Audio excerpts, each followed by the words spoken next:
the U.S. With regards to things which may not be as presented, excludes as is sales. Jewish law, the Jewish tradition would still invalidate such sales. So there's the law, there's the law and social convention, there's Jewish law, and then there's then there's the spirit of law, and that really impacts some of those scenarios where, like the El Al scenario. The El Al scenario where it was presented and it was on the website, it was legally binding, and even according to Jewish law, there are grounds to allow it. But how would you feel if you were on the other side? Now, a $350 ticket to Israel, round trip, no less, may make it hard for me to want to imagine myself being on the receiving end of such a mistake. But Jewish tradition demands at least making that type of calculation. What if it wasn't everybody that got it and just one person got that offer? So only one person. Yeah, like one person got a $200 ticket. Well, how would that person feel if they had been on the receiving end of something like that? Again, we're invoking more of a moral equation rather than a halakhic. It's definitely wrong to take advantage of an obvious mistake like that. It's definitely wrong to take advantage of an obvious mistake. That said, there still were many who did, and there was certainly the halakhic Jewish legal justification for it. Because it was out there, and you Googled the situation, there were articles in favor of returning it, articles against. Still at the same time, this is, look at text number 9. This is one of those articles in the aftermath of this. Would we be happy if we were on the other side of the equation? Not the ones taking advantage of the mistake, and instead the ones being disadvantaged by the mistake. Surely we would not be happy. But when we realize this is the moment that the ethical obligation kicks in, since we would not want to be so financially pounced upon, we can therefore have no part of being the pouncers. In other words, the higher ethical responsibilities as enunciated in Jewish thought obligate us all to return the tickets. Instead of going to the Holy Land, we're urged to live in a holy space, to give up airplane tickets in favor of tickets to plainly profound righteousness. Based on the most effective ad that appears on television quite regularly, here's the final take. Obtaining airline tickets for next to nothing, estimated value a few hundred to possibly as much as a few $1,000s.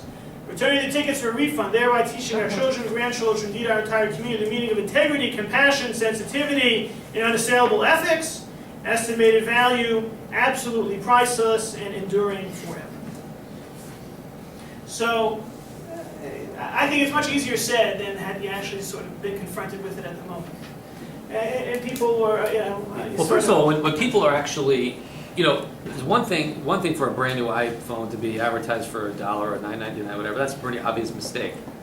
If El Al advertises tickets for $350, you jump on it because you say, "Wow, this is a great deal," and you don't necessarily know that it's a mistake at the time. Right. What? What if the price covered El Al's costs? So that one of the things that was discussed was that when you buy tickets, sometimes the actual fare is a smaller amount when compared with the fuel surcharge and other fees. So if you buy a ticket to Israel now, so I saw one recently that had a very low fare and very high fees. So one of the arguments made in this case, in this El Al mistake, was no, you pay the value of the fare. You just didn't pay the extra fees. So therefore, it was an equal. It was a fair transaction. Let's say you sell 100 tickets on a plane and you didn't sell 20 of them, that you can sell even by 85 bucks. It will bring you more money than it will be empty. Right. So what about some of the window shopping scenarios? So anyone's opinion change on being able to go into Best Buy or to browse or Best Buy donating money for his bundle, so okay, so that's a political. Might be another variable in the decision. So in general, can you go in and look around at the products even if you're not necessarily sure you're going to buy it? Or even, let's say you're sure you're going to go buy it online. Can you go in? Yeah. Well, I think I mentioned to you. I remember learning, this is like the one thing I remember, in Gemara, that you're not supposed to go into a shopkeeper's store to raise his hopes that he's going to make a sale. So isn't it the same kind of thing? Question is, is there a difference between the sort of the mom and pop little stall versus Best Buy? I don't know if you're saying, like you said earlier, that someone working on Okay. commission is sort of the same thing. Or, so I think that in general, all things equal, if you have no intent to buy, that could be problematic. But going into Best Buy to look at things which you may buy later online has gotten you in the door of Best Buy. You may go back in the door another time. Yeah. I think it really has a lot to do with also if you take someone's time. So And also I agree with Carla about people seeing you, especially in a small moms and pop shop. People tend to come in when they see okay. other So maybe people's there's clothes. value in browsing, Yeah. even if you have no intent to buy. Okay, I think that there's still, I think the wasting rate, I think the raising of someone's hopes and then dashing them, or more significantly, wasting someone's time, that's more problematic. Look at text number 10. And sometimes you go in and you are just, you end up, once you're there, you end up buying things, Okay. you know what I mean? So, Text number 10, do not hover over merchandise if you don't have the money to buy it. By doing so, you may cause a loss to the shopkeeper, because others cannot purchase the merchandise while you are inspecting it. So that might not really apply to Best Buy when there's tons of merchandise, but it may relate to using up someone's time. yes. So, I think that there seems to be some degree of ambivalence that it's not appropriate to waste someone's time and just sort of use them as the sucker to give you the information that you're too lazy to look up on your own. If there's a chance that the interaction with the saleskeeper or the salesperson will lead to a sale, that's one thing. But if you have no interest whatsoever and you just wanted to use the person's time, might not be the nicest thing. Certainly is not in consonance with the with Jewish values, Jewish ethics, even if you can find a way to legally permit it. What about return policies? So it seems that one has no halakhic right to purchase an item with the intent to return it. That if you know you're not going to keep it, then you shouldn't be buying it. So what this requires is a blanket statement that I might buy it. Anytime you buy it, you go to Zappos and you buy, order the 6 pairs of shoes. There's a chance. As long as there's a chance, you're covered. If you want to wear them once and return it, then there's more of a problem. Unless the policy is so liberal that sure, buy our stuff, wear it once and return. What about, so I've overheard someone saying, you buy 2 different sizes. Or 2 No, dresses, but which one looks best? right, but that's the same thing as going into a store and trying 2 different things on.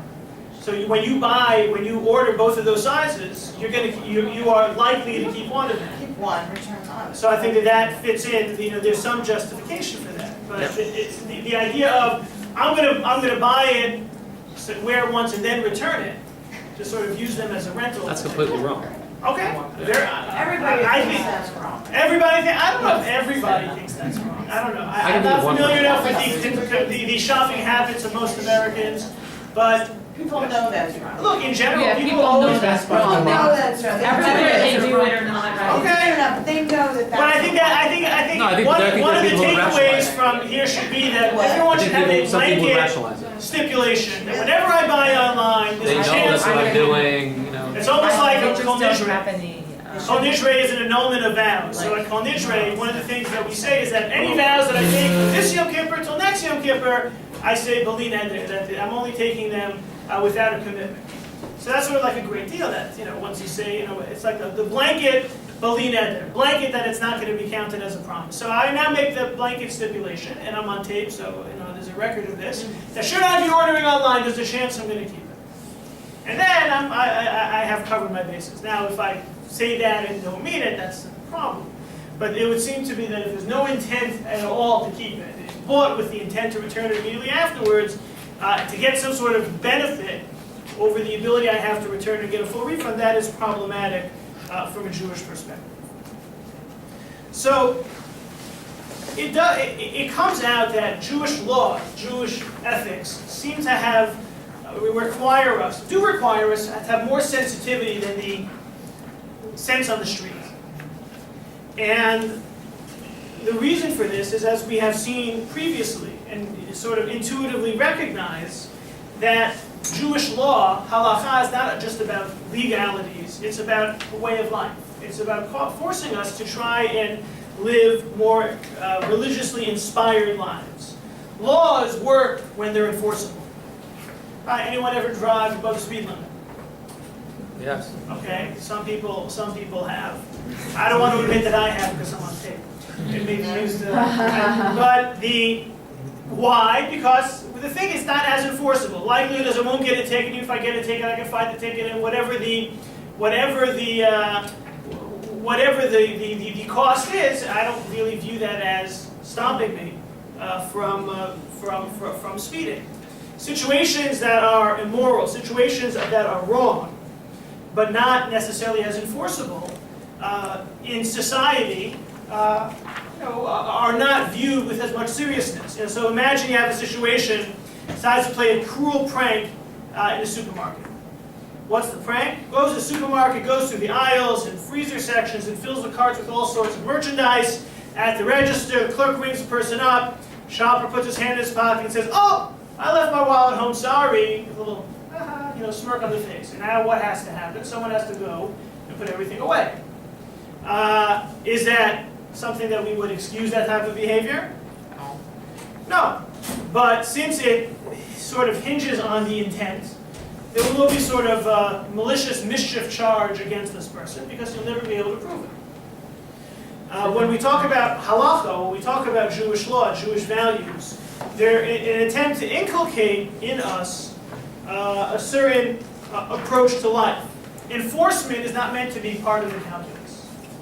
That the fact that I won't get caught shouldn't be part of what commits us to following these rules and regulations. So that's would be why that halacha has this significant concern for everything being above board and requiring us to speak up, sometimes more than anyone really cares about. Right? It has certainly happened before that a clerk makes a mistake and gives you back too much change. They're not interested in taking it back because the mistake's already been made. That doesn't necessarily excuse us from having to point out the mistake. Just because things are sort of socially acceptable and we can be desensitized to them because they're socially acceptable, there's no reason to recognize the aspirational value of Jewish tradition. So that's on the consumer ethics and values. But what about, just briefly, a few minutes, on ethical consumerism? What about, within Judaism, is there to inform this concept? Look at text number 13. Canadian clothing line Joe Fresh is under fire for producing cheap goods at a factory in Bangladesh that collapsed earlier this week, killing at least 300 people. As the death toll continued to rise Friday in the South Asian country, so did the ire of Joe Fresh customers here at home. Hundreds took to the company's Facebook page with their comments, "Dear sirs, my new Joe Fresh t-shirt appears to have bloodstains on it." The company reiterated that it works to ensure a safe, sustainable work environment, acknowledges its measures don't address building construction, and Loblaws Incorporated wants to expand its requirements to ensure the physical safety of workers. Still among the hundreds of online commenters, many were calling for a boycott of Joe Fresh. Others pointed out that consumers' desire for cheap clothes makes them complicit in the tragedy. And so what position does Jewish tradition take on this issue? We demonstrate you can't personally cause harm to others in the course of the shopping experience or take advantage of them. But is it my business to worry that something bad isn't happening in the production of the goods that I wish to buy? If I am, is there a religious obligation to boycott such products? Or is it a nice concept but go beyond the letter of the law? Isn't there that New Hampshire? Correct. That's a very good point. There has always been initiatives dedicated to social justice. Within the Orthodox community, recently there's an organization called Uri L'Tzedek, which Uri L'Tzedek, coming to sort of like enlightened social justice, which introduced a Tav Yashar. Usually you have kosher certifications. This is a certification attestation that the eatery sticks to ethical standards, not the ethical standards, the legal standards of minimum wage and the proper working hours, because especially in the restaurant industry, it's common to not pay minimum wage to workers and to not necessarily treat them, not treat them as provided under New York state law. This is specifically for restaurants? This is specifically for restaurants. It hasn't been Aaron's Lot fiasco. Right, and there were certainly situations, the famous one in Iowa, but that had many undocumented workers. It's all part of a, there was a meat processing plant in Iowa that employed many illegal workers. Yeah. It was a kosher It wasn't just that, it was working. Right. It was working conditions. Correct. It didn't seem to be like the jungle per se, but the book. But there are. But what does Judaism say about this? Is this the law? Is this the letter of the law? Is this the spirit of the law? And it's an area that I think that society has difficulty. It's not automatically embracing. Sure, let's make sure everyone in all these foreign countries are treated properly and the like. It's an area that sometimes we could invoke the idea of not putting a stumbling block in front of the blind, which is understood as being, look at text 14b. God's instruction shall we not place a stumbling block before the blind person refers to those who have been blinded by their quest for pleasure and by their defective values. We may not facilitate such people's blindness and further cause them to stray from the ethical path. It's therefore forbidden to assist evildoers in their commission of sin or to do anything that might cause them to transgress. Rather, we must do the opposite, strive to cause them to improve their ways. Is this such a simple endeavor? No, but there are precedents in the Talmud about how careful we need to be. So, for example, there's the Nazir personality. Nazir who lets the hair grow long but also doesn't drink wine or alcoholic beverages. So the Talmud describes a situation that a person is not allowed to stand on the far side of a river holding a bottle of wine going, ooh, even though the Nazir is all the way over there. Right, so I'm not giving the Nazir a bottle of wine and tempting him, but I'm holding out an opportunity, a challenge. Hey, you really want this, swim across the river, get here, and I'll give it to you. Why? Even though it's not directly lifnei iver, but you're somehow facilitating this. And the sages, recognizing the mandate for acting properly, prohibited the facilitation of this wrongdoing, even though the Nazir could just as easily get their own bottle of wine and drink it. It's just as easy to do that than to somehow cross the river. There's concern for for this type of facilitation. And this is expressed explicitly with regard to the purchase of goods, text number 16. It's forbidden to purchase stolen goods from a thief. Doing so constitutes a grave sin, for it provides support for a transgressor and causes him to continue stealing. For if he did not find a customer for his illegally begotten goods, he would not steal. Regarding such a purchase, it is said, he who shares spoils with a thief despises the thief's soul. The reason why we must abstain from supporting these immoral vendors is not only due to our concern for the welfare of those harmed by the criminal, but our concern for what this means for us as consumers. So Maimonides says that buying the merchandise from the person selling stolen merchandise demonstrates a lack of care for and contempt of the thief. All we're doing is enabling this type of behavior. I think this is a situation where, in theory, this should be something that all Jews would embrace. In practice, it gets more complicated. To just keep track of which are the producers and which are the manufacturers that keep track of these things. Not so simple. Although in today's information age, I'm sure there's a website dedicated to letting you know which companies are in compliance with various things and which ones aren't. I'm sure we'll be shocked to find out that the ones that are in compliance are twice as expensive. That's usually just the reality.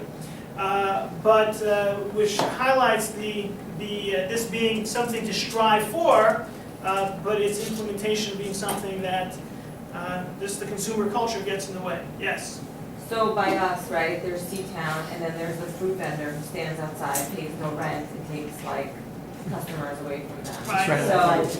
So this is really, really close to me, like, so my mom for years has been saying like, don't buy from him, he's not paying rent, he's taking But he's sales. paying tax." Right, he has a license. Pays for the permit. I know, but it's so, we should I move think, a well, block look, or I, something, look, you it- know? I think that there's certainly, you know, a desire, there could be a desire on your part to support one person over another, but I think that it's still, I think see a it as similar, okay, you know, but I think that legally speaking, it's not there. But you can see, you can view, you know, It's also different, like. the you can view a scenario, you know, it's like in the Jewish community these days, every other week, a new kosher establishment is opening up, and sometimes they're across the street from another kosher establishment. So what does it mean to start going to one, and of course, one has all these special But that's establishments like, they were. right. It's competition.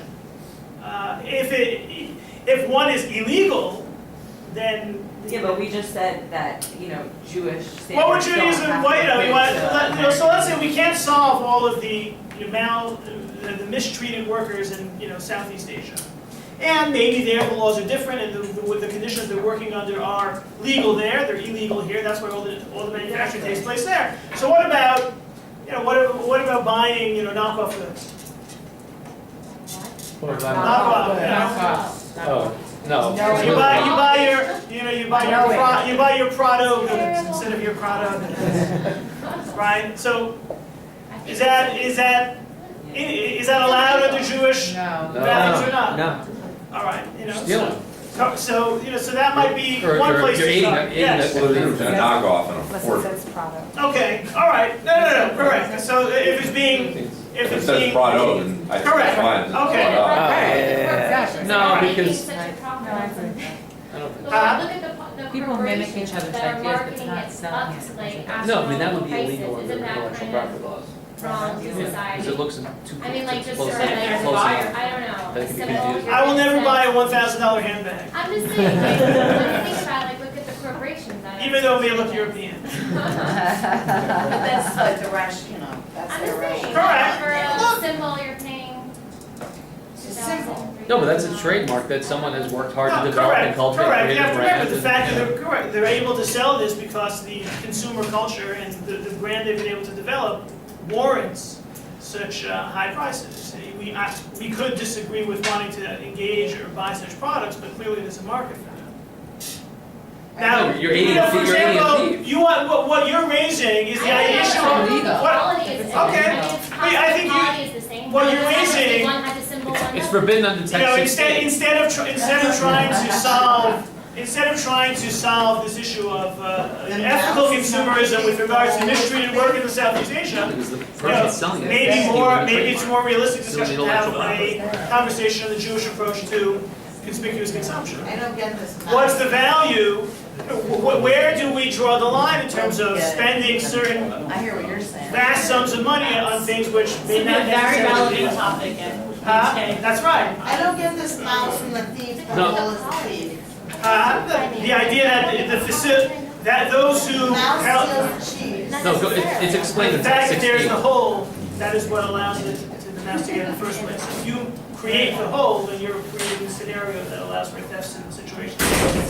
So, I don't think we can solve all of these ethical issues here, but our goal should be, as you shop for Hanukkah, keep some of these issues in mind. I know. Most heated David, you shut the tape. There probably be a lot of.